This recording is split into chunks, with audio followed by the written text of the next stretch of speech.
And we begin tonight with the developing story out of Washington, where the Senate has voted to end Don't Ask, Don't Tell.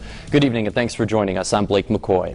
The president says he will sign that repeal next week, allowing gays and lesbians to serve openly in the U.S. military for the first time. Action News reporter Marco Villarreal is live in the newsroom with more. Marco. Hey, Blake. Well, for 17 years, that policy has been in place, but discrimination for homosexuals serving this country went beyond that. Today, gays serving in the military look to a future where their achievements define who they are and not their sexual orientation. For several months, the topic has been one of national debate. Politicians and government leaders argued over what it would mean to repeal the policy of Don't Ask, Don't Tell. Opponents argued it would weaken our armed services, while supporters said it would do the opposite. Even several military leaders spoke out against the policy in place.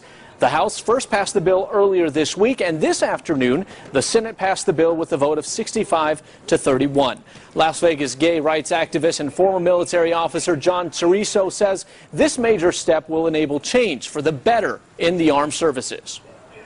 And the folks who were against it, almost all of them don't know somebody who's gay. So as soon as they meet somebody who's gay and they find out, hey, this guy's really good at his job and he doesn't care about, X, Y, and Z, they're going to go, oh, well, I guess this really was no big deal. So there's going to be some of those aha moments that are going to be happening throughout the military structure for a couple of years.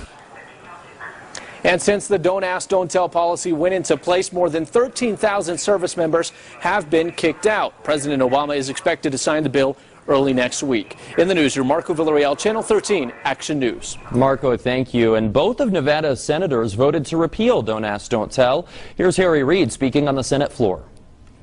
Repealing Don't Ask, Don't Tell is the right thing to do, and if that were the only argument, that would be enough. But it's more than that. Repealing this policy will make our military stronger.